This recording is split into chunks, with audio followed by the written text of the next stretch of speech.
Hello all.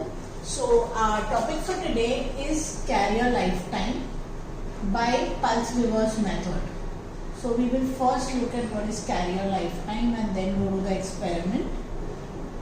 So as you may be knowing already, in an intrinsic semiconductor, your number of holes is equal to the number of electrons. In an intrinsic semiconductor, number of holes is equal to number of electrons. However, due to thermal agitation, now what is thermal agitation? The random motion of these electrons and holes causes new pair of electron holes to be produced. So due to this thermal agitation, there are new electron hole pairs generated.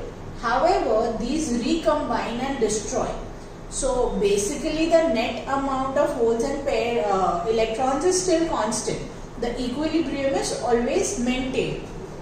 But before these electron and holes recombine, so when an electron hole pair is generated and they start moving, so before recombination, let's say an electron stays for a period of tau e and a hole stays for a period of tau p. Now this is known as the mean lifetime for a hole. This is your mean lifetime for a hole. Similarly, tau e is the mean lifetime for an electron.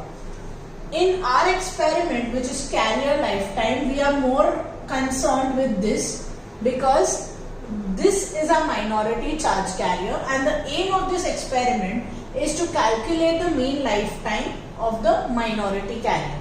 So our final aim is to calculate tau p, which is the mean lifetime for a hole. Now how do we do this? So let's see. Suppose we subject our semiconductor diode to an external supply. I repeat, we conduct our semiconductor diode to external supply. As a result, because of the external supply, the number of electron hole pairs generated will be much higher and much faster. There will be more electron hole pairs generated in a short span of time. However, the recombination rate will still be the same. Recombination will take place at the same time. Like amount of time required will be same.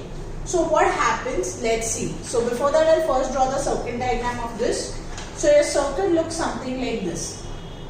Now, as I already told you, we are working on pulse reverse method. So since we are working on pulse reverse method, the negative of my supply, and I can say for my experiment, I will take this to be a variable supply. So we will see at different levels of voltage or external supply what will be the reaction or what will be the time period required to return to normal.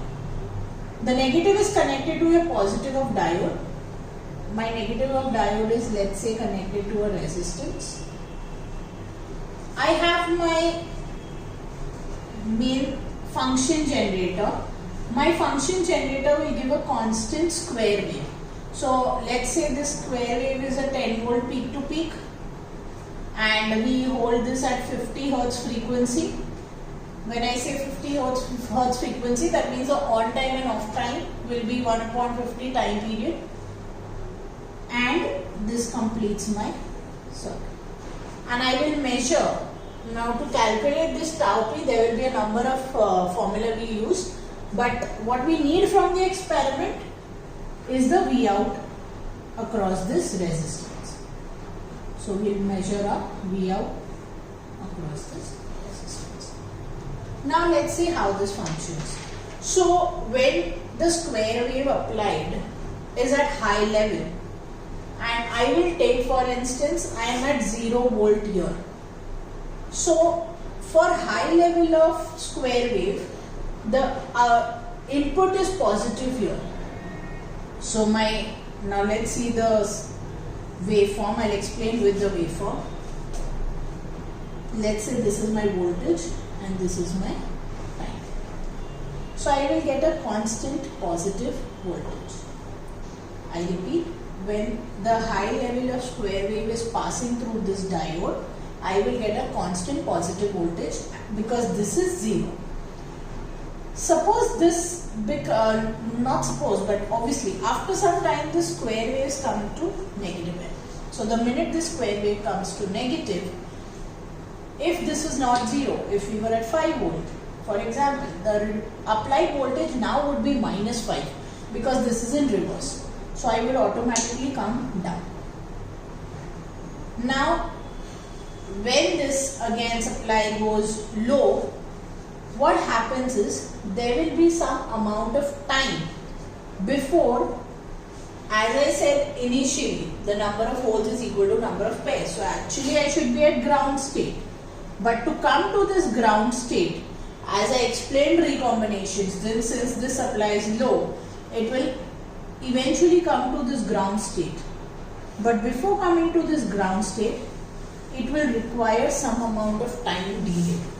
This delay in time is known as TSD, which is also the storage time delay. So basically, what is storage time delay? The amount of time required for your diode to come in the diode actually to come back to its equilibrium. That is when the number of holes was equal to number of electrons. What had happened, I am repeating, because of the supply. Now this, when I was at high level, the supply was positive. You know the number of electron hole pairs generated is much more now, but recombination rate is same. So I have a positive supply, so I will have a positive voltage here which is continuous. The minute I come to lower level, so now my average voltage out here, average voltage would be this minus this, because this is your reverse bias. This is forward bias, but this is reverse bias. The negative voltage will cause this to come down.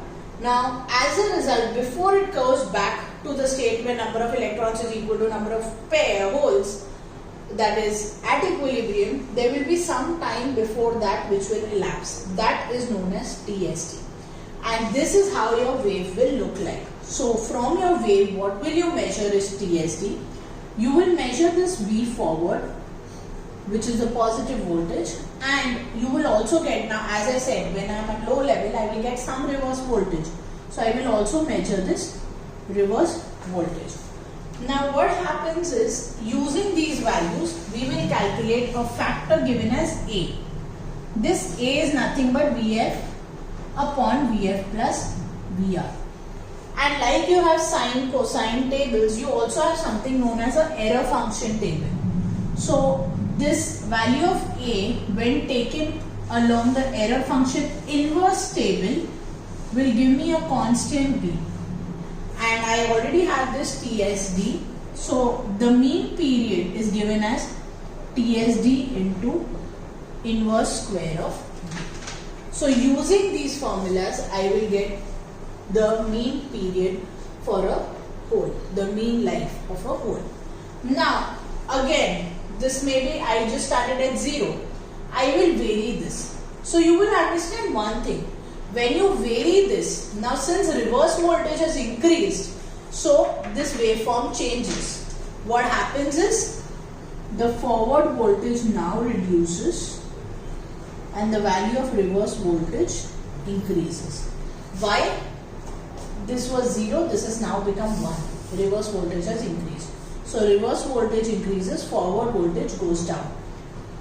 After this, now again electron hole pairs are generated, but since the reverse voltage was more and forward voltage was less, so the time period required reduces to come back to normal.